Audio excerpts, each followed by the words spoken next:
Yep. Inside, I want to kill myself. We are on an 0-7 run over the last 2 days. After tonight was just complete bullshit. So that's how I'm going to start off this show. Horrible Sunday, 1-5. I don't even know what to tell you about that. I just don't want to do this anymore. I have never seen anything like this, man. With the slump continuing, 2 straight losses, not a good day at all. 0-4. I just have not had a good season, man. What can this slump that I'm on? The slump continues. I've reached a new peak, actually. With I'm gonna burn my Bruins hat, man. I don't know what is going on with the Bruins. March 8th, is that what it is? I don't even know. It's March 9th, I think. Who even knows, man? I don't know what day it is anymore. I don't even know what day it is anymore, man. Back with you after the worst day that I could possibly have. Back with you, as I always am. Until I die, at least. 0-2 yesterday, and yesterday did not go well for me. 0-5. The worst month that I've ever had in my 18 years doing this. I don't know what to even tell you about this anymore. Broke the slump yesterday as the slump discontinues. The slump continues. Somebody fucking kill me, please. I don't even know what I should do at this point other than potentially end it all. What's up, everybody? It's Toad, back with you with Toad Stool Sports. Friday, February 6th. Didn't do great yesterday, 2-3. It could have been better, although college basketball wasn't great. UMass Lowell, dude, I don't know what to tell you about this NJIT team. This team is still a complete fraud. UMass Lowell, I mean, they are a Jekyll and Hyde team, so they have really bad games sometimes, and I thought that would be one of their good games. Obviously, that was not. That was a horrible loss. The line actually went up to like 2.5 before the game, too. I don't know what is going on, man. I would not think that the professional bettors would be playing NJIT in like any form, really, unless they're in like a really great spot. I don't see that happening, so I don't know what went on with that.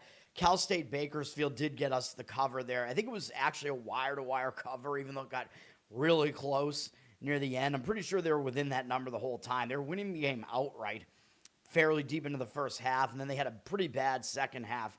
But the game was at such a slow pace, which was part of the handicap, that it helped out. And then they wound up covering, if you got the 16.5, which hopefully you did because it was abundant, they covered by a half point, but that was only because UC Irvine was up 14, and they dunked the ball at the buzzer like a bunch of jackasses, which I'm like, what's going on here? Like, did some of these players have minus 16 or something, want to push the bet? I don't know what that was. Like, usually you don't see that happen. The team's going to win the game. They're up 14. Usually they just run the rest of the clock out. You know, Bakersfield's not going to foul anymore. The dunk was just some bullshit, man. And if that caused a loss, I would be really, really fucking pissed, but it did not. So that was still a cover by a half point. The Flyers, they did not play their best game, although they were an underdog that took the game into overtime. So that kind of indicates that you had some value on that side, but they lost the game in overtime. They didn't play well enough in regulation. I mean, they did get out-statted in the game, so that wasn't great. The best play was obviously the Wizards with an outright win against the Pistons. So there you go. The Wizards all over the place. They assault me with a terrible performance one game, and then the next game they fuck and they won outright as 15-point underdogs or whatever. I think maybe you could have gotten an even greater line than that, but it didn't matter. They won outright. And then the Dallas Mavericks kind of pissed me off too. They were hanging around in that game, and they were within that spread late. They were down 3 with 3 minutes left. The final score, losing by 12.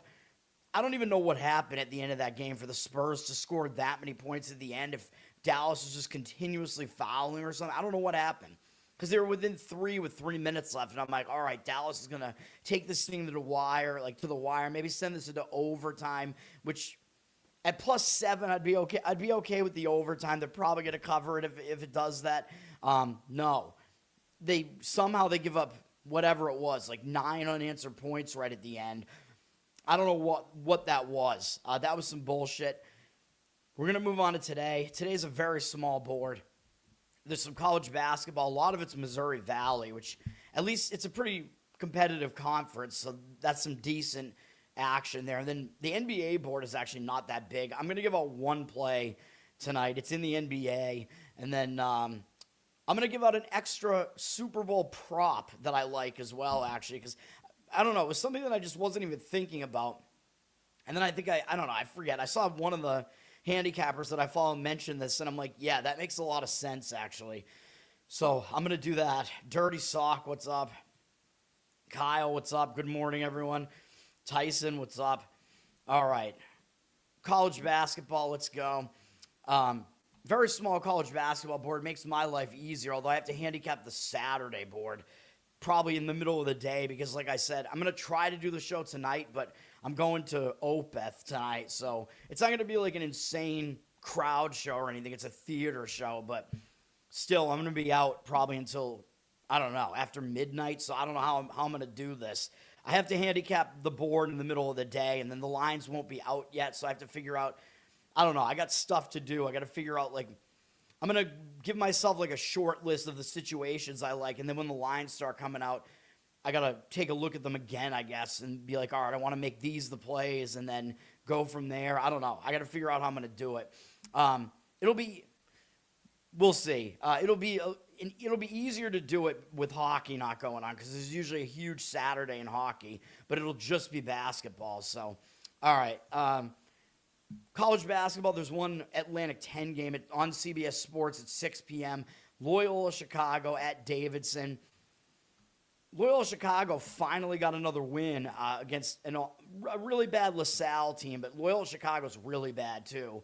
That ended a long losing streak for Loyola Chicago, as I think they won their first conference game, and they hadn't won since then. They've lost 9 games in a row. But I talk about how when a team gets a win, sometimes that breaks that losing momentum, and they'll actually have that monkey off their back. They'll play better moving forward. So that looks good for Loyola. Then I also looked, and they already played Davidson, who they're playing tonight, at home, and they lost by 15, so that looks good as well. Okay, now Davidson might overlook Loyola Chicago because, first of all, they stink, but second of all, Davidson already beat them easily at Loyola Chicago. So it doesn't look like a spot where Davidson's really going to have focus here.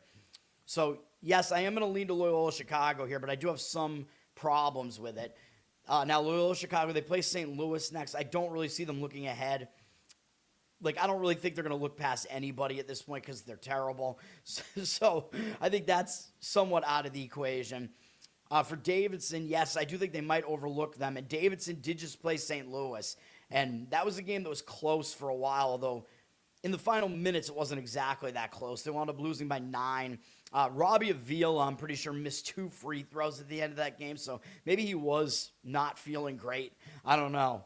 But it was a decent performance from Davidson. They played fairly close, so they are coming off a big game here. Unfortunately, they don't have Dayton next, because if they had Dayton next, it might be more of a sandwich spot here, but they're playing some non-Division I team next, Mid-Atlantic College or something. I don't know what that is, but they're going to have a basically like a bye game coming up next. So they don't have a look ahead here. Yeah, I'm just going to stay away. And the one thing that really threw me off is that Ken Baum has this number at like 15 and the number's 10.5, 9. I'm like, I don't know what's going on. If Davidson has some injuries or what's happening, or the odds makers are just giving Loyola more respect than they deserve. I don't know. I do lean to Loyola Chicago, like as far as the situation is concerned. If you forced me to lean, I would probably take the points, but I don't want to do it. Davidson down from 10.5 to 9.5 here, so some early movement towards that side. But again, based on like the numbers that Ken Baum's throwing out there, this line is actually way too short. So again, I don't really know what's going on, so I'm going to stay away from it. ESPN2 has Dayton at VCU. Pretty good game in the Atlantic 10 at 7 p.m. Both these teams among the best teams in this conference. St. Joe's is a complete fraud. So I would say St. Louis is clearly the best team in this conference. VCU is second, and then Dayton is third, in my opinion. Then probably George Mason. St. Joe's, I don't know, not even really that close. I don't know what they're doing up there. Dayton just erased a 4-game losing streak, and yeah, they lost to St. Joe's and LaSalle. Don't remind me, because I gave them out as a play against St. Joe's. Yeah, fuck me, I guess. Dayton has lost 4. They had lost 4 games in a row, and then they barely got by St. Bonaventure. So I actually like how this sets up for Dayton, because they broke a losing streak. So that momentum, the negative momentum, is gone. But they actually did so by playing poorly against a St. Bonaventure team that's not playing well this year. Dayton were 7.5-point favorites in this game, and they almost lost. They only won by 2. So I like that as far as like a favorite barely getting by. They're going to be focused more in the next game. Maybe they're already looking ahead to VCU. Obviously, they're going to show up for a game against VCU, although I do think VCU is in a similar spot because they just barely got by Fordham on the road. I think maybe they were looking ahead to this game too. So both teams are going to kind of be in focus spots here.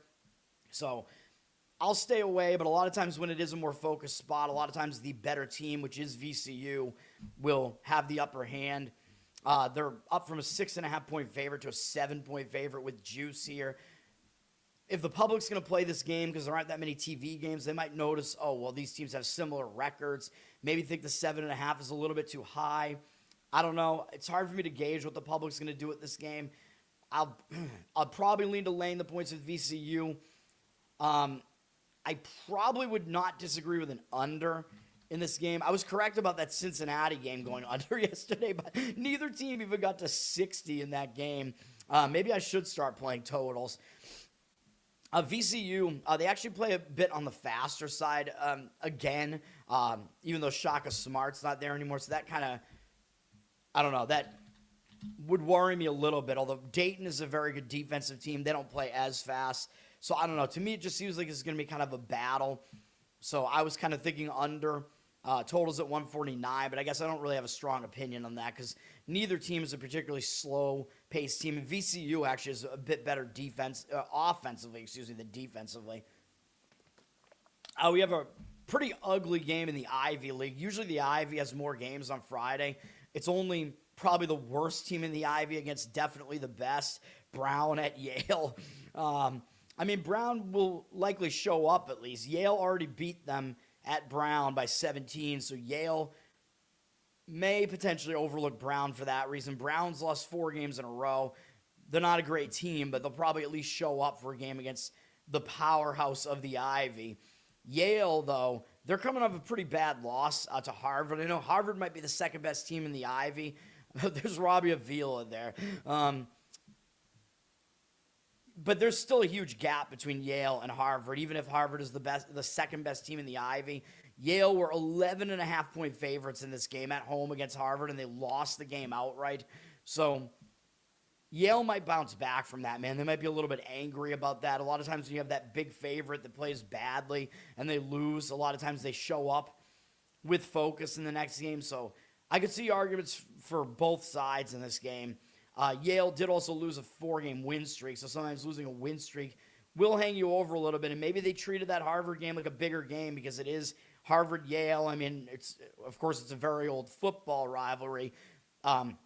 They're still huge rivals. They're like the main rivals in the Ivy, so there is still all that. As far as the market read is saying to take the points with Brown. Yale dropped from a 15.5-point favorite to 15 here. 90% of the tickets, 76% of the cash.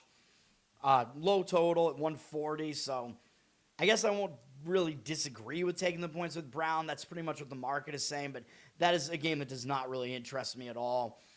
Fox Sports has maybe the best game of the night between two ranked teams that I actually think are not exactly what the rankings makers are telling you they are. UConn, number 3, at number 22, St. John's. Of course, this is in Madison Square Garden, but the thing about Madison Square Garden, of course, is that UConn's going to have a huge crowd presence there as well. So it's not going to really be a road game for UConn. And UConn, they play a lot of their games in Hartford, but I think UConn has played some of their games during the regular season in Madison Square too. I mean, it's not an unfamiliar venue for them. So not really a road game for UConn. So that's one thing of note here. But I think UConn's overrated, being ranked 3rd in the country. Ken Baum has them at 8th. He's got UConn pretty lucky, 31st in his luck index, meaning they have overperformed. If you look at UConn's schedule so far, they've faced a very easy Big East slate. I mean, the Big East is a bad conference this year, but they haven't played St. John's at all yet. They did crush Creighton on the road, which was a decent win, and they had a home win against Villanova. Other than that, they haven't done a whole lot. I mean, they won by 5 at Seton Hall. I'm not too impressed with UConn's resume, man, to be honest. I mean, part of it is just because the Big East stinks. But I think there's less of a gap here between UConn and St. John's than people might think. The line in this game is pretty small. UConn went up from a 1-point favorite to a 2-point favorite, but they're looking like they're going to be the public side because the rankings, the people see the rankings and the public's probably going to want action on this game because it's the big game of the night. Oh, the better team, UConn's only laying 2 points. They basically just have to pick the winner, right? 74% of the tickets are on UConn, but 63% of the cash on St. John's. I will not disagree with St. John's in this one. I actually think St. John's is maybe a little bit under-ranked. Ken Baum has them at 20th. They're much less lucky than UConn. He has them 264th in luck, so he's telling you St. John's has actually underperformed what their level actually is. UConn has overperformed with the fact that they only have 1 loss on the season. Now, it will be a contrast of style. St. John's wants to go fast. UConn wants to go slow, but both teams are better defensively, although St. John's is actually more balanced this year than they were last year. I'm going to be honest. I think St. John's this year is actually better than they were last year because last year their offense was actually pitiful. Even though their defense was really good, that was kind of their undoing. But if they're going to be more balanced this year, maybe they're a little bit too fast. But this St. John's team might actually be dangerous once we get to the tournament. And UConn, if they wind up being a 1 seed, UConn's going to be the weakest 1 seed. So I'll just throw that out there. UConn actually less balanced. They're more defense-oriented than offense-oriented, although still is St. John's. It's going to be easier for UConn to slow the game down. I think I do like the under in this game. The total did drop a little bit from 145 to 144.5. It's a fairly low total. It's that way for a reason. I mean, I see both teams probably focusing on defense here. As far as the scheduling spot, it does not look like an unfocused spot for either team. UConn just easily beat Xavier. No real problem there. They're not going to overlook St. John's. St. John's also won't overlook UConn, and they're coming off a momentum continuing win over DePaul. So I see both teams putting in an effort in this one on the defensive side of things. So under kind of makes sense here. And I agree with the St. John's side as well. I just think that the rankings have these teams, the rankings make these teams look more disparate than they actually are. But yes, keep in mind that St. John's does not really have a true home court advantage in this one. So all things to consider in that game. It's not a play for me or anything, but the market read is also saying St. John's, and it looks like possibly the under, so I do agree with both of those in that one. I guess I'm going to talk about every game because there just aren't that many games. Evansville and Valparaiso, this is the worst game. The Missouri Valley's got some decent games tonight, not this one. Evansville's one of the worst teams in that league or conference. They've lost 5 games in a row. At least that probably means they're going to show up. And also, they probably consider themselves to be a little brother to every team in Indiana, which Valpo is in Indiana. So Evansville probably will play with a little bit of extra focus, at least, against an Indiana team. Valpo just lost to Bradley in a somewhat close game, losing by 7. Bradley is one of the better teams in this conference, so Valpo is coming off a tougher game. They got Drake on deck. I don't know if they're really going to look ahead to Drake because Drake's not having a great season, but definitely pretty easy to overlook Evansville, though. These two teams have not played yet this year. They actually play in the last game of the regular season. I would lean towards Evansville in this one. It's a low total at 136. You're getting a lot of points. Valpo down from 10 to 9.5. They're the public side. It looks like 75% of the tickets, only 56% of the cash. I agree with that market read on that one, too. I would lean towards Evansville. Not a strong opinion from me, though. Murray State at Southern Illinois. This is one of the better games, man. This one and then the TV one. Actually, maybe both TV games. Actually, really these remaining 4 games are all pretty good. What's up, Hindi, and what's up, man? Who's Pandatron? Oh, well, thank you, sir. I don't even know who that is, so do I really give a fuck? Everybody talks shit. They hate us because they hate us, man.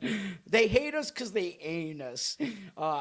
Because they're gay is what I mean. Dude, I seriously have no fucking idea who that even is. I mean, I'll fucking block whoever that is. I don't know. It's no skin off my back. I don't even know who that guy is. But yes, Murray State, Southern Illinois. This is an interesting game because I first looked at this and I'm like, Murray State has the way better record over Southern Illinois. Murray State's only favored by 1.5. So this is basically like pick the winner. Like, you know, the public's going to be on Murray State here. Like, it looks so easy to play Murray State with this record. And you know, I've been telling you all year that Southern Illinois has underperformed what they really are. They're like the most underrated team in this conference. So I'm like, okay, I'm like gearing up. Like, maybe Southern Illinois is going to be a play here. Murray State, I think, already beat Southern Illinois this year. Yeah, they did. But I'm looking at it, and I'm like, that was at Murray State, and Murray State didn't cover. So you know what I talk about. Murray State, they were 6.5-point favorites in this game. They only won by 3, and I do talk about how in the first meeting when the home team was a big favorite and they almost lost the game, they actually will take that team seriously more often than not the next time. So that worries me about looking towards Southern Illinois just based on the situation here. Murray State also just broke a 4-game losing streak where they mostly lost to pretty good teams during that losing streak. And the biggest loss was at Belmont. I'm not going to blame them for that. Belmont is very legit. Murray State got the win. They beat Illinois Chicago. I know Illinois Chicago's been having a decent season, but I don't think that Murray State will really be in a letdown mode off of that. They got Northern Iowa up next. I know Northern Iowa is middle of the pack here, but they're not that far above, some of these other teams in the conference, really. So I don't know if that's really going to be a look ahead, although maybe, because Murray State did lose to Northern Iowa already. So I guess maybe that would be a look ahead. But I don't know. To me, it looks like they might have some momentum. Because of the first meeting between these two, they might actually take SIU seriously here. And Southern Illinois is coming off a nice upset win over Illinois State. So that's my other problem with looking at Southern Illinois. Because, yeah, from like a numbers perspective and looking at what the market looks like, yeah, it looks like Southern Illinois should be the side you'd want to look at here. But based on the situation seems to be better for Murray State here. Southern Illinois, nice win over Illinois State. They were probably about a 5.5-point dog in this one. No, I'm wrong. 8.5. Whoa. I shouldn't make my own numbers. 8.5. So that was a pretty big upset for Southern Illinois in that one. So I don't really want to jump on Southern Illinois after they pull off an upset. Yeah, they should get up for a game against one of the teams that has one of the best records in the conference. But in a situation like this, I think I actually probably have to lean towards Murray State here. And the public might get this one right. Murray State, it's the public being a broken clock, though. Murray State went from a pick'em to a 1.5-point favorite with juice. I'll agree with that move, but this is not a game I want to get involved in. It'll be a fun game to watch, though. Unfortunately, it's not a TV game, but it is on ESPN Plus, and I think Disney Plus actually simul streams these things now too, because they're all under one umbrella. So I don't know, because I was looking the other day, I was putting on some of these ESPN Plus games, and I do it with my DVR, my set-top box. I voice command it because my set-top box has the ESPN Plus app in it, and it's got Disney Plus in it too. So I'm doing it, and it's like, which one do you want, ESPN Plus or Disney Plus? I'm like, ESPN Plus. I'm like, is it a different broadcast? Probably not, because they're all just under the ESPN, Disney, the whole same lame umbrella. Correct, yes. I only have fans in denial. Thank you, yes. Network blackout games. In college basketball, that might be the case. I don't know. There's some weird stuff going on. There are a lot of contract disputes going on. I know I had to give my dad streaming links to some of the Patriots games because my parents, I think they have Verizon Fios, and Fios is in a dispute with Fox right now, so they don't carry Fox right now, which I know sounds completely ridiculous. And then I'm thinking, well, wait a minute. because I'm old school, man. I just remember I'm like, but the AFC games are always on CBS. I'm like, what are we talking about here? Nope, apparently a bunch of them are on Fox. I'm like, all right, whatever.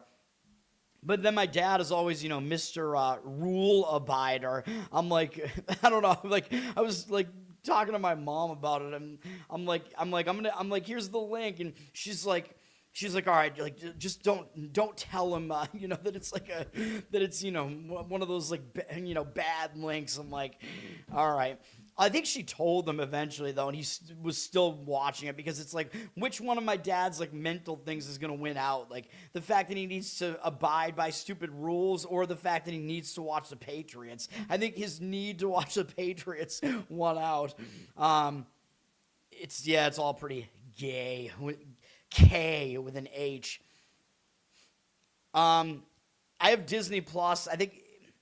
I know it's Disney. I know it's lame, but I mean, you're under the Disney umbrella anyway if you have it. Like, I was grandfathered in, but I think I had to like change mine though because they got rid of some of those old plans. I think I had to change it to one of the new ones. I would probably say the Disney Plus package, which gives you ESPN Plus and Hulu. Although I think it's like the ad-based Hulu, which I think I have Hulu through Spotify as well. I don't know. There's too much crap going on, but I don't know. The Disney Plus, it's not that much more. That's the thing. Like, if you try to get ESPN Plus on its own, it's like almost the same price. So I'm like, why would I do that when I get at least, there's some stuff on Disney Plus that maybe I'll watch. I mean, they carry some of the old Marvel stuff back before it was horrible, and they carry, some movies that they had Home Alone up there. They carry some like decent movies on there as well. I'm like, yeah, all right, I'll just do it. So yeah, I don't know. If you don't have, I do have cable though. So cable gives me, like, I have all the actual sports networks here through cable, of course. And then in addition, I get all these ESPN Plus games through the Disney Plus. You of course could do none of that and find the streams. I don't think I'm not allowed to say that on here though. YouTube Premium is almost like they force you to have it because the ads are so bad. Now, I only have it on one of my accounts, on my personal, not on this account, but on my personal. So I use that for watching. But then if I'm going to comment as sports guy, I have to switch to this account and comment on things with it. If you're going to do things, the right way, I guess I would say a Disney Plus. That is what I do, so I can't really say not to do that because I am doing it. There might be other ways. Like, if you're going to do all like streaming, like there are probably still things out there like Sling and stuff like that where you can choose exactly what you want, but I don't know if they would give you all the ESPN Plus options. So I don't know. So yeah, might be something to look into. Like, there might be multiple services that are similar to that. And then there are some other services out there that kind of give you like an antenna. I know a couple of people who are doing that. That basically you wind up getting like every broadcast that exists, basically, which is these things are things that you're not supposed to be doing. Let's just put it that way. I'm not going to recommend that you do those things, but I'm saying that some people do. Let's not get these streams taken down. By the way, I was watching like Steve Merrill on Wager Talk, one of his videos recently, and he's just mentioning like sports books. Like, some of the guys on that channel, like, they don't want to mention the specific sports books, but some do. So I'm like, can I just say the name of the sports book? I don't know. Anyway, we have Drake and Illinois State. Drake is definitely a bit down this year, like I said, or like I have been saying. Drake coming off a loss to Belmont, but it was a double-digit loss. I don't really see them overlooking Illinois State because Illinois State is pretty good, and Drake already lost to them by 17 at home, so it could be a spot where maybe Illinois State overlooks them. Problem with that is that Illinois State just lost to Southern Illinois at home, and they only have Evansville up next. They're not going to be looking ahead to that, I wouldn't imagine. They already killed Evansville in the first matchup at home.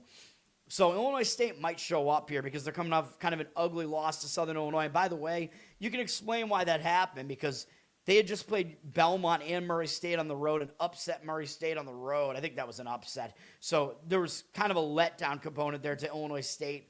their game against Southern Illinois there. So you can kind of explain why that was the case. So if Illinois State shows up, they might be able to get this thing done. They are the better team. The number did initially drop from 10.5 to 9 here. 80% of the tickets and 99% of the cash on Illinois State. No way that cash percentage is accurate. It's a tough game to figure out. I could see arguments for both sides again here.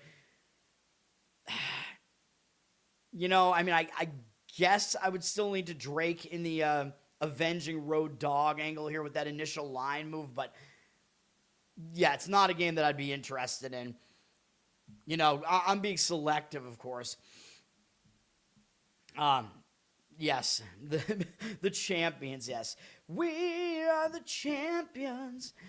Bradley at Northern Iowa at CBS Sports, 8 p.m. This is a pretty good game. Northern Iowa was a bit under the radar. And this is going to be a bit of, contrast of styles here. Bradley is a little bit faster, kind of a mid-tempo team. KenPom does have them a little bit overrated, though they are better offensively than defensively. Northern Iowa is very much the opposite. They're actually excellent defensively, top 25, but horrible offensively, which is the worry because you're going to be laying points if you want Northern Iowa in this game. And that gets a little bit tricky when Northern Iowa can't score, but Northern Iowa's unlucky, according to KenPom, so there's a huge luck disparity between these two teams. And yes, Northern Iowa is the second slowest team in all of college basketball right now, all of Division I. So they are definitely going to try to slow the game down, which might throw Bradley off a little bit. Bradley already beat Northern Iowa at home. I believe they covered that number. I think they were probably a small-ish favorite in that one. They won by 6. Bradley's only coming off of beating Valpo, though, not beating them by that much. But they do have Belmont on deck, and that is a huge game with Belmont being definitely the best team in this conference and at the top of the conference. Potential look ahead here, especially because they did already beat Northern Iowa once. Northern Iowa, again, KenPom is telling you they're a bit unlucky right now. They had this bad stretch of 5 losses in a row here. A bunch of them were on the road, though. Now they've kind of righted the ship. They're coming off a win over Evansville, which is not going to have them, overconfident or anything like that. I know they got Murray State up next, but I don't see them overlooking Bradley. Northern Iowa gets to host a TV game on a Friday night, kind of an isolated game here. I know they have to compete with the Fox game, but still, I think Northern Iowa will get up. I'll probably pack the stadium for that. I would have to lean towards Northern Iowa in this one. They're laying 3.5, down from 4 to 3.5. Looks like some of the money's coming back on the Bradley side. KenPom, by the way, does have Northern Iowa winning this game by like 5 or 6, which I found to be interesting. Again, some of that might be just the luck index. Northern Iowa's definitely underperformed, man, but laying points with them concerns me, although at least in this case, you only need them to win by 3.5, so it's kind of a short number there. The total is low, of course, at 133.5. Which does seem like it's expected that Northern Iowa is going to make this an ugly, slow game like they do. Bradley has 60% of tickets, 68% of the cash. By the time the game tips off, maybe Bradley won't be the public side, though. And then if people are going to look at this game, they're going to see, well, Bradley has the better record, right? So why would you want to lay points with Northern Iowa? But the odds makers are kind of telling you what you need to know here, that there is not much of a disparity between these two teams. And in fact, KenPom actually probably has Bradley as the lesser team. He does. He's got Northern Iowa 109th in the country, and then he's got Bradley. Where did I just see them? He's got Bradley 30 ranking spots lower. So KenPom is really telling you something there, that these teams are not exactly what they appear on the surface. So my opinion would be Northern Iowa in that one. And then Belmont is playing at Illinois Chicago here on ESPNU. Illinois Chicago has been surprising, but I do think they're fairly fraudulent. I know they reeled off 8 straight wins in conference. Since then, they have lost a game. Belmont's coming in off a win over Drake, kind of an easy win. The worry with them is that, are they going to look ahead to Bradley in the next game? That's the concern, I guess, because Bradley is getting close to the top of the standings here. Belmont, they have not played Illinois Chicago yet. Is that right? Did they only play them once? No, they did. That's my mistake. They played them already. Wait, no. Yeah, they did. Yeah, they played them already, but they barely beat them, actually. So Belmont might show up because Belmont hosted Illinois Chicago earlier in the season as 12.5-point favorites, and they only won by 3. So that's an extreme example where I talk about how a team might take that team seriously if they gave them a huge run for their money when they were a big favorite against them. That's the case here. So Belmont might actually take Illinois Chicago seriously for that reason. And I guess because they've moved their way up the standings here. Illinois Chicago lost an 8-game win streak, like I said. So sometimes that will hang a team over after they lose a win streak like that. And they did it in a big game against Murray State where Illinois Chicago was hanging in this game for a while. I know Murray State did wind up covering, but Illinois Chicago didn't really go away. They were still within 5 points, they were within 3 after they came back late in this game. Murray State did have a pretty big lead down the stretch here and did lead for most of the game, but Illinois Chicago cut it to 3 late in the game. A little bit too little too late, but Illinois Chicago did not let up in that game. So I actually like Belmont in this one, even though it looks like the public will probably be on them too. It looks too easy, but they're down from 3.5 to 3, 75% of the tickets, but 94% of the cash on them right now. I would probably lay it with Belmont if I was going to play it. Again, I think the spot sets up a lot better for Belmont here, although I don't expect Illinois Chicago to overlook them, and they might really get up for a game where they get to host a game on a national TV network, even if it is ESPNU. This game is later than all the other games, so it's going to be the only game still going once the other games finish. So that's a pretty big deal. Illinois Chicago, not a team that's really used to that, so I don't really want to actually, have a play on that, but based on the situation, I would lean to Belmont in that one. All right, NBA.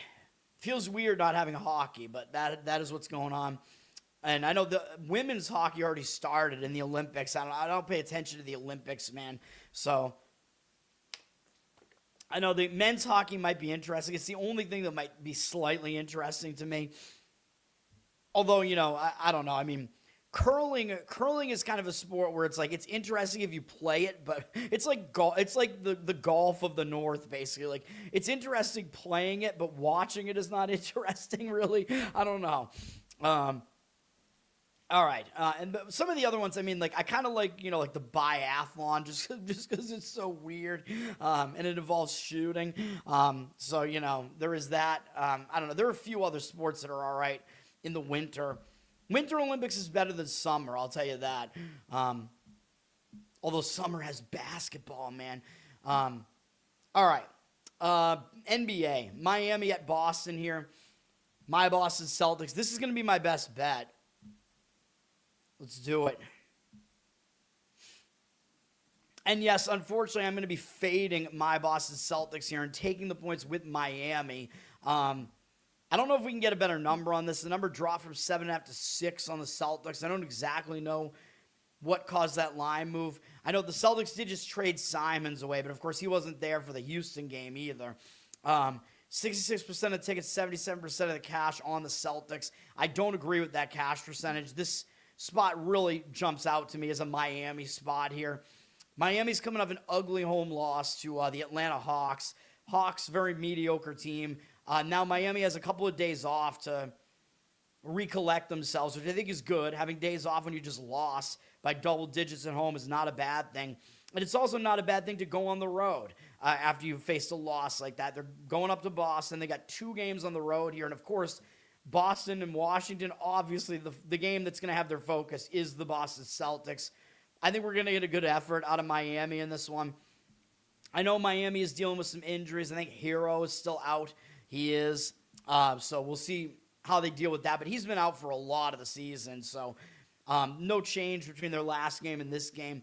For the Celtics, I think this is a pretty difficult spot for the Celtics. Celtics are returning home from a road trip. Although it was only a 2-game road trip, Tuesday and Wednesday. But they're playing a 3rd game in 4 days, all in different cities. A 4th game in 6 days with travel between all of them. And they're pulling off upsets, an upset against Houston after they beat Dallas as a favorite, of course. But they won both Texas games there, including a ridiculous 21-point bashing of the Houston Rockets as an underdog in Houston. And that was not only without Simons, who had been at least scoring a lot for the Celtics, but his defense is a liability. They traded him for Vucevic, and Vucevic had not come over to the team yet. But Jaylen Brown also didn't play in that game for whatever reason. They gave him a rest, and they said I think Houston probably took the Celtics not seriously or something. I don't know what happened in that game because I didn't even think the spot was that bad for Houston. Or that good for the Celtics, and the Celtics clobbered them. So I think the Celtics are going to be maybe a little bit unfocused coming back here, man, against a Miami team that, by the way, they did just beat in Miami by 5 back on January 15th. Miami without their point guard, of course, and Miami hasn't been playing that well. Jaylen Brown, I'm assuming he'll probably play in this game. I think that was just a game of rest. But the Celtics have a huge game on deck against the New York Knicks, who have become one of their main rivals, of course, especially after that playoff series last year. The Celtics did get a little bit of revenge. They did beat the Knicks the most recent time they played. They're 1-1, I believe, against each other this season. But that's a huge game, a TV game, Sunday afternoon against the Knicks. This is a sandwich spot for the Celtics. It's a much, much more positive spot for Miami. We're going to take the points, and I might not do it now. I might just wait because you might be able to find that 7 at some point. I guess we might have to see what happens with this, but to me, it looks like, the public is probably going to be on the side of the Celtics. Don't know which way the money's going to come in this one, though. So I guess we'll see. But you might not get the 7. There are 6.5s around right now from what I saw. 7 would be better because teams stop intentionally fouling right around at 7 specifically because it's more than 2 3-pointers. But we will see. I'd probably still do it at 6.5, though. So I would wait a little bit, see what happens, and then grab the best number that you can. Garrett, what's up, man? Hornets, the Hornets, they just beat the Houston Rockets, I believe. Hornets are, they're going to make the playoffs, man. I told you a little, you could probably still get a decent number on it. You could play the Hornets to make the playoffs, which means they have to get through the play-in, though, and get one of the 8 seeds, you know what I mean? To do that, because I don't think they're going to get one of the top 6 seeds at this point. But it seems like a decent bet. I think I could definitely see them. If they get into the play-in, they're obviously dangerous. They could definitely get one of those final playoff spots there. Playoffs. Dude, because the Celtics might be like the 2 seed, I am hoping that the Celtics do not wind up drawing the Hornets, to be honest. That would be the worst possible draw, probably. The Hornets are almost like the mini Celtics. The Hornets, they have one of the Celtics' former coaches there, and they're doing the same thing. They jack up a ton of threes. I don't know. They find good shots. I don't know what to say, but I would not want the Celtics to draw them, although, of course, the Celtics will have a massive experience edge against them, though, if that is the draw that they get. I don't think they'd actually lose, but it would be a little bit dangerous, I think. All right, and I think Charlotte has actually played well against the Celtics in recent years, too, so that would worry me. Knicks at Detroit, Amazon Prime. This is a good game, man. One of the best games of the night for sure. Actually, the best, because this Prime doubleheader, the other game is shit. This is definitely the best game of the night, and Miami-Boston is a decent game, too. The rest of these games are pretty bad. This is clearly the best game of the night in the NBA, Knicks and Detroit. Of course, the Knicks ended Detroit's season last year, and Detroit got revenge on them pretty much right away, or not right away, but Detroit beat them the only time they played so far this year, I guess. Yeah, Detroit is 1-0 against the Knicks this year. So the Knicks may very well show up for this, but the spot to me looks tough. The Knicks just had to go to double overtime and beat Denver at home. The Knicks were favored in that game, so I could see it going both ways, right? Was that a grueling game against a good team? Or are they going to feel like they barely got by as a fairly big favorite? That's kind of the question here. It's difficult to figure out. They're playing a third game in 4 days, though, all in different cities, and coming off a double overtime game against a Denver team that is definitely a good team, and they have Boston on deck, which is a rivalry game. I mean, I expect them to show up here too, but the spot to me looks pretty difficult.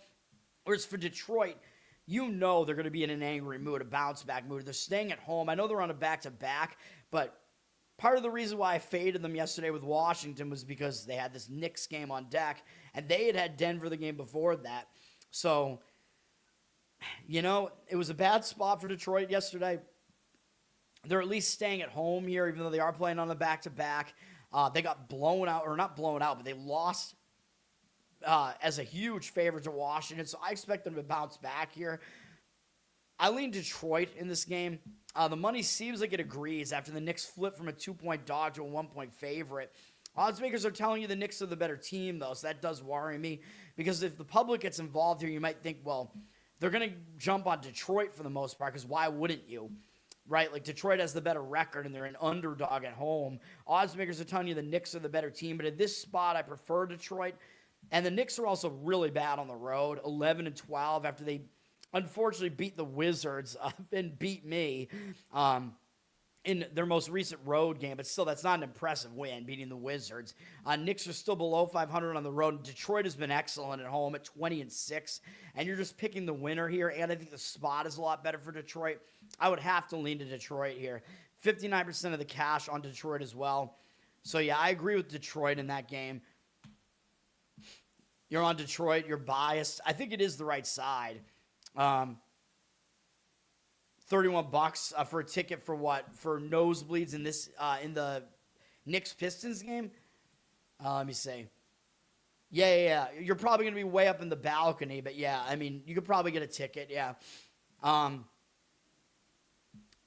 then for the Celtics game, it's more expensive because it's the fucking Celtics. Dude, Detroit people don't want to go into Detroit because it's such a violent city, man. People don't want to do it. Boston is not quite like that. It's a smaller city. Everything is way more expensive in Boston. But yeah, the cheapest seats at this Celtics Heat game are 81, even though the Heat aren't even that good this year.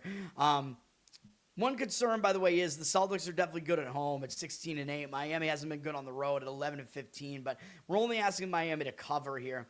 Indiana at Milwaukee. This has been a playoff matchup, I think, the last couple of years. Playoffs, but I don't think they really care now at this point. And this is not the same matchup, as we have no Halliburton for Indiana, no Giannis for Milwaukee. Indiana's starting a road trip, so it should be a positive spot for them, coming off a couple of losses at home, including to the Jazz. I talk about this when teams are not doing well at home. They go out on the road, especially after a couple of days off, to break that losing momentum. It could be a positive spot. They should be focused coming into this one. Milwaukee did just barely get by New Orleans on Wednesday at home. Had to go to overtime to beat a bad Pelican team. So they barely escaped, and that did continue their momentum, at least, into this game. So which way do we want to go with this? I honestly don't know. The money is saying the Bucks. The Bucks are down from 1.5 to 1, but 57% of tickets, 91% of the cash on the Bucks. Looks like the real money may be indicating on the Bucks here. I don't have a strong opinion. I think both teams are going to be in focused spots in that one. So that one is, to me, that one is a real toss-up in pretty much every way. You love the D. What are you, gay? Don't stay too long where you don't belong. That sounds like is that a song? Yes, Charlotte got White back from the Bulls. That is correct. And he's another one of those guys. He's a defensive liability, though, man. But he's one of those guys that he's going to be firing up shots. So there is that, but he's not good on the defensive end. Ken Wood from Michigan. I don't know who that is exactly, but all right. Never got pressed in Detroit. I think it probably depends on which neighborhood you're in. I'm not very familiar with Detroit, though. I try to avoid Detroit at all costs, man. I don't want to go to Michigan at all. Gruntilda, I don't know who that, from Banjo-Kazooie. Not Broomhilda, however you pronounce her name. I say Broomhilda because I'm like, she's a witch. She has a broom. New Orleans at Minnesota. New Orleans is coming off that double OT, or single OT, whatever it was. Single OT against Milwaukee. They're probably going to be focused, though, because they're probably going to be looking to try to get a win on the road trip. I don't think they're going to overlook Minnesota here, but yes, they did have to play an overtime game at Milwaukee, and I presume Milwaukee were still favorites in that game, even without Giannis, because New Orleans sucks. Minnesota did just get a decent win on the road against Toronto, though it was a big game. I think it was a big game for both teams, really, although maybe bigger for Toronto. So Minnesota is coming off of that, but they're returning home from a road trip, and they've been on the road for almost a week, although they only went to Memphis and Toronto, kind of a weird road trip, going to two locations that aren't that close to each other. So it is kind of weird, and they do have an ESPN game against the Clippers up next, and the Clippers have been hot, so it isn't the greatest spot for Minnesota here. Still, that return home spot might come into play here. They might be a little bit unfocused. They might not totally take New Orleans seriously because they stink. So I probably would lean to the Pelicans in this one, plus the points. Obviously, when I say I'm leaning, I'm talking about spread. T-Wolves down from 11 to 9.5, so the money has it looks like it has been indicating on the Pelicans. 70% of the tickets are on the T-Wolves, of course. They're going to be public. 62% of the cash, though, on New Orleans. I mean, this isn't football, so it doesn't really matter that it went through the 10, but it would be a situation, try to get the best number that you can if you do like New Orleans there. I agree with New Orleans in that one. Chirac, you mean the former president of France, Jacques Chirac? Am I that old? Michigan ain't great, yeah. No, it's not. Name one good thing about it. Memphis at Portland. I guess Grand Rapids is such a depressed city that they have the most breweries per capita in the world or something. Grand Rapids. Founders Brewing is there. They make some really good brews, man. Back when I was drinking alcoholic beer, I was a fan of Founders for sure, and they make some really good stuff. They're in Grand Rapids. That's one good thing about Michigan, I guess. Memphis is at Portland. Memphis just beat Sacramento last night. Not impressive, but it'll carry their momentum into this game at least. Portland has been struggling again. They've lost a bunch of games in a row after they were hot for a while. This is a very streaky Portland team. They've lost 6 games in a row now, but all of those are to pretty good teams. All of them were to winning teams except for Washington, but that was kind of sandwiched in there. And I think that might have been a play for me, to be honest. It was sandwiched in between Boston and New York, and it was a back-to-back, so you can kind of excuse Portland for that. Now they're sitting at home. They've lost 2 more games in a row at home. Maybe they'll get up for a game finally. I mean, they're not really going to overlook anybody when they've been losing all these games. They did play pretty tough against Phoenix back on Tuesday, but now they've had a few days off. Having a few days off might help them disrupt that momentum. So I don't think it's a horrible spot for Portland here. The money is coming in on Portland. They're a 7.5-point favorite, and they are that way for a reason. Of course, the Grizz, are without Edey. They're basically rebuilding now, so they're kind of a dead team at this point. The young guys are going to get a shot, though, and maybe they'll play with some amount of motivation, because when young guys that don't usually get to play get to start playing, a lot of times they will play with intensity because they get to finally get their shot. But the Grizzlies, of course, they're without Morant. They're without Edey. They just traded away Triple J. Jackson, is that Jackson Jr.? Traded him to the Jazz. So another J. So I don't know, man. But I would probably lean to the Trailblazers in this one. It looks like the money is coming in that way. They're up to a 7.5-point favorite with juice. 60% of the tickets, 93% of the cash on them. Not a strong opinion from me, though. And then the last Amazon Prime game is, unfortunately for the viewers, and I guess for Amazon Prime, although I guess they don't really need the money, Clippers at Sacramento. This is a bad game, man. The Clippers are better than they look, and they are coming off 2 blowout losses, though. Or a blowout loss to Cleveland in their last game. Very embarrassing. Lost by double digits to Philly the game before that, but they were returning home from a road trip on a back-to-back in that game, so that was not an easy spot. And then I really thought the Clippers would show up in that game against Cleveland. I thought that Cleveland was going to be overrated because that was the team swapped players, and Garland, I think, is hurt. But the Cleveland got James Harden, and I think Harden is a head case, man, so I think he's a little bit overrated. But the Clippers had like 24 turnovers in that game, man.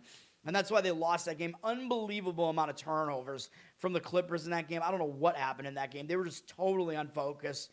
But now, having a day off, getting to travel, they're staying in California for this one, going up the coast, kind of in an embarrassed mood here. They're clearly the better of these two teams. I think they're going to show up focused, but they do have an ESPN game against Minnesota next. Then they have 2 games in a row against Houston, then Denver, then the Lakers. So they do have all bigger games up next, but again, I think when you get blown out like this, you've lost a couple games in a row, you're going to show up. Plus, the Clippers are still trying to make sure they get into the playoffs here, which is not a certainty. I think they're shooting for it. Kings should show up as well. I mean, they've lost a ton of games in a row at this point. 10 games in a row. A lot of them were on the road. And, of course, they came back home and lost again in a return home spot. Not a good spot. They should be focused at the very least to get to host an Amazon Prime game here. So I see both teams showing up for this, but I think the better team should win out. In that case, the Clippers are only a 3.5-point favorite, and the public is not that heavy on them. 64% of tickets, 82% of the cash on the Clippers. I think the public not being heavy on them is basically because the Clippers still have a bad record, so I think the public is not really high on them and probably not high on them without Harden. But I think, Harden is over. Dude, he's never going to win a championship, and neither is Russell Westbrook. And they were on that same Thunder team. You remember that really good Thunder team, which I think, didn't they have Harden, Kevin Durant, and Russell Westbrook all on that team at one point, and they couldn't get through like the Spurs and the Cavs back then? They're never going to win. Like, I think they're chemistry killers, man. They're never going to win a championship.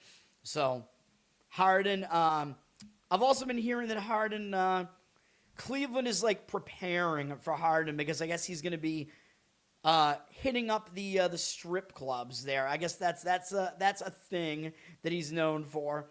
So the Cleveland strip clubs are going to start making a lot more money with James Harden around.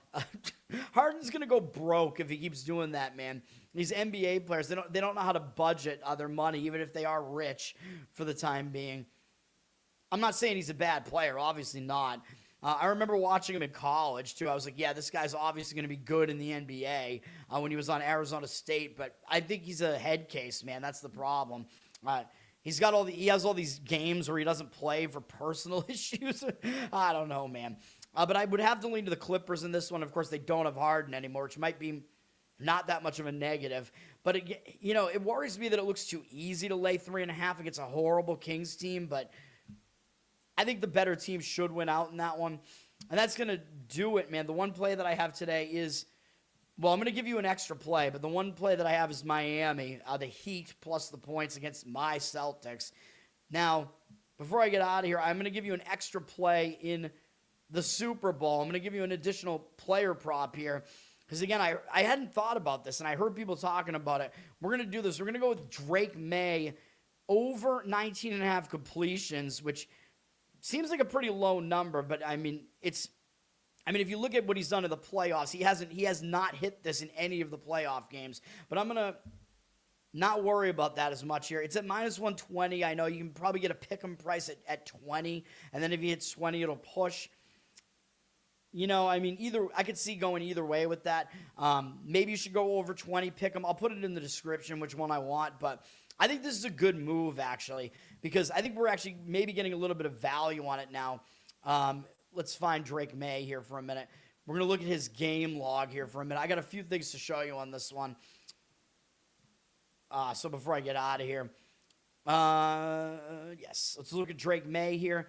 If you look at Drake Maye during the playoffs, it looks like he's never going to hit this because he didn't at all. He's had 17 completions, 16 completions, and 10 in the playoff games. And he didn't really even throw enough attempts to really get to this number. But I don't think that's going to be the case with how this Super Bowl plays out. And also remember, they were winning these games against the Chargers in Houston, so they didn't have to throw the ball a lot. And that, even though I like the Patriots to cover in the Super Bowl, I don't think they're going to have a lead in this game where they're just going to be running the football constantly, and they're not going to be able to against Seattle, who has one of the best rushing defenses. Both of these teams are really good against the run. So I think you're going to see a lot of pass attempts out of Drake Maye here. So that's one thing. If you look at his regular season, it's been a lot different, and I know they were mostly not facing defenses like Seattle. And I know the best defenses the Patriots faced were Houston and Denver in the playoffs here. So, yes, the Patriots, the regular season, they mostly did this against bad defenses. I know Maye did not hit this against a good Cleveland defense, but you look at how that game played out. A lot of these games where he didn't. So, let me gather my thoughts here. Drake Maye hit this number, I believe, in 11 out of his 17 games, he hit the number. So, that's one thing to consider here.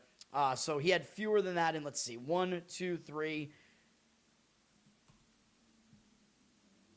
Oh no, wait, he missed it 7 times, but 2 of those times he hit exactly 19. So that's what I was thinking of. So, all right. So he went.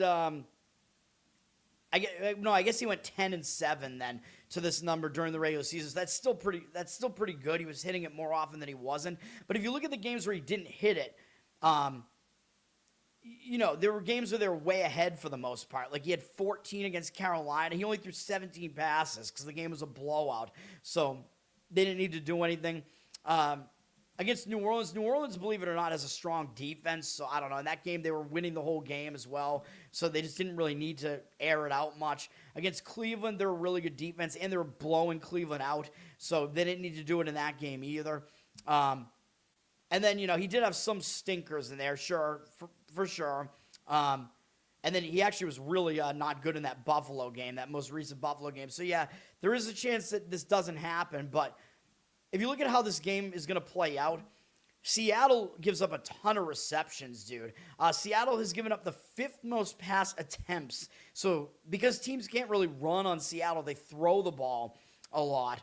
So, Seattle's given that up, and they've actually given up a pretty high opponent completion percentage to it, 62.5%, if this number is right.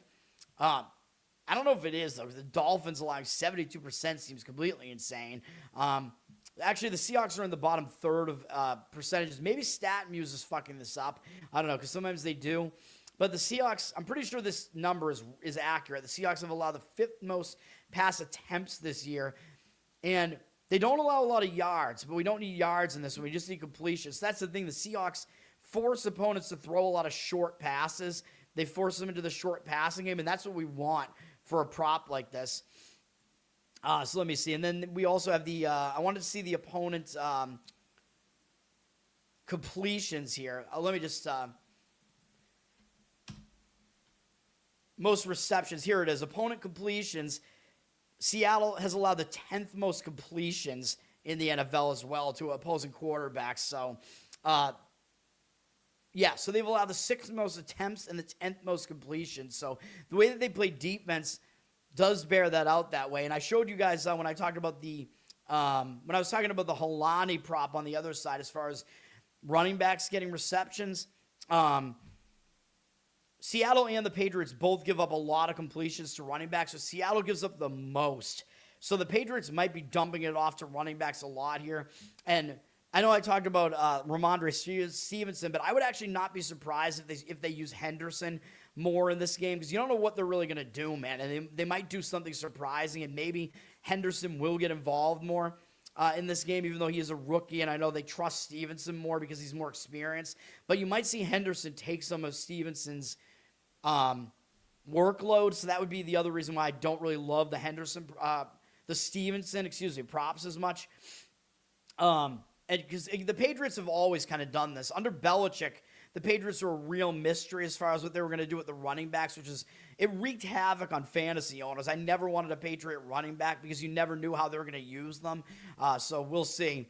But I also showed you that Hunter Henry has done really well against zone D, which is what the Seattle Seahawks play. They're a zone defense primarily, almost entirely.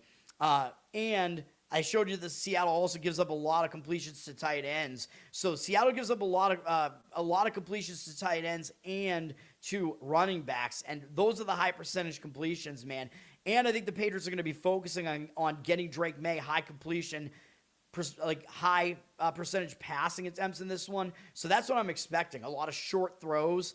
So I think it's going to happen, man. And Seattle's defense kind of puts you into that state as well, where you're not going to be able to run the football as much. You're going to have to do, the short passing game is going to have to kind of replace the running game. So I like this. I think it's going to happen. I think you're going to see a decent amount of completions to running backs and tight ends. And again, of course, a lot of those short passes, they're a lot easier to catch. So high percentage completions. Let's do it, man. So we're going to add Drake Maye over his completions. This number, I think, has been basically around this number pretty much all week. Although probably you got to play it now before it gets too high. But yeah, I mean, maybe you want to go over 20 because it's at a pick'em price instead of 19.5, and it'll push if you get the 20. We'll see. I'll put it in the one of the show descriptions for it. I'll add it to the Super Bowl show, I guess. So that's going to do it, man. And once again, Miami Heat are the play tonight for me. So those are the two plays that I'm giving you today. One is for a night game tonight, of course, and one is for the Super Bowl. That's going to do it. Learn to Toad on Twitter. You can subscribe to me there. Learn to Toad on Instagram. Subscribe to the channel here. Boost this thing. Give me replies, etc. Go after that guy that Hindian was telling me is, what's the guy's name again? I'm going to block him. Let me see. What was this dude's name again? Something Panda. I don't know. Fuck that guy. Let me see. Pandatron. I'll figure that out. Yes, thank you. Enjoy your day as well. Thank you, sir. Yeah, Pandatron. I'll figure it out. I'll remember that because I remember the Tron movies. I haven't seen the most recent one. I'm surprised they made another one, but Sneeko retweeted my video, like on Twitter. I didn't see that happen. When did that? He played the guy that posts that video. There's a guy on Instagram that posts my video every day, and Sneeko played that on his show, but he didn't know it was me. Well, this guy seems he seems like something that I can't say without getting this channel nuked, probably. Yeah, he's completely soft and weak and not a man. How about that? And probably jealous of me as well. All right. Anyway, yes. Subscribe to the channel here, man. Give me good comments. Listen on audio, review on audio, Spotify, Apple. That helps me out.